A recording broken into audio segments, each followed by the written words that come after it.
जिथे जन्मले मी, नमो आर्यभूमी जिथे वाढले मी, नमो धर्मभूमी जिच्या कामी पडो देह माझा सदा ती नमामी.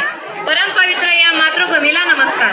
सन्माननीय व्यासपीठ गुरुवर्य व येथे जमलेला माझ्या रसिक श्रोते हो, मी अंजली आज तुमच्याशी एका अशा महान व्यक्तीबद्दल बोलणार आहे ज्याचा मला तुम्हालाच नव्हे तर या संपूर्ण जगाला अभिमान आहे. सह्याद्रीच्या काड्या कापऱ्यांनाही पादर फुटेल, डोंगर माथ्यांनाही घाम फुटेल, झाडे झुडपे शारतील आणि विशाल नभालाही ज्याच्या पुढे झुकावे लागेल असा रयतेचा राजा, मावळ्यांचा शेतकऱ्यांचा राजा, ज्याला किती विशेषणे लावली तरी कमीच पडेल असा आदमहर्ष राजा म्हणजे राजा शिवछत्रपती. 19 फेब्रुवारी 1630 या रोजी शिवनेरीवर तोफांचा कडकडाट झाला. सनई चौघडे वाजले, सगळीकडे आनंदाचे वातावरण निर्माण झाले.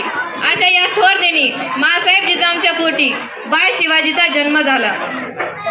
बाळ शिवाजींना त्यांचे पिता शहाजीराजांचा फारसा सहवास लाभला नाही, तरी माता जिजाऊने त्यांना उत्तम संस्कार देऊन घडवले. शिवाजीने बालवयातच स्वराज्य निर्माण करण्याचे अवघड स्वप्न पाहिले.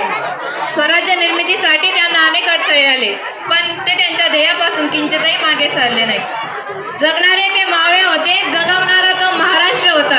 जगणारे ते मावळे होते, जगवणारा तो महाराष्ट्र होता. स्वतःच्या कुटुंबाला विसरून रयतेची मायेनं काळजी घेणारा फक्त माझा शिवबा होता, फक्त माझा शिवबा होता. तानाजी मालुसरे, बाजीप्रभू देशपांडे, शिवा महाला, शिवा काशीद, हिरोजी फर्जद, नेताजी पालकर आदी जीवाला जीव देणारे मावळे त्यांनी तयार केले.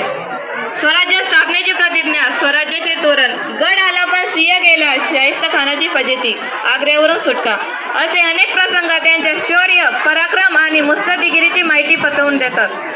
शिवाजी महाराज हे एक सर्वगुण संपन्न असे व्यक्ती होते.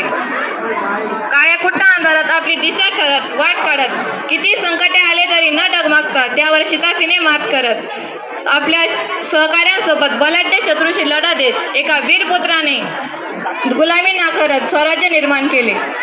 सिंहाची चाल, गरुडाची नजर, सिंहाची चाल, गरुडाची नजर, स्त्रियांचा आदर, शत्रूचे मर्दन असे असावे मावळ्यांचे वर्तन, ही छत्रपती शिवरायांची शिकवण. अशा या महान राजाला प्रणाम करून मी माझ्या भाषणाला पूर्णविराम देते. धन्यवाद.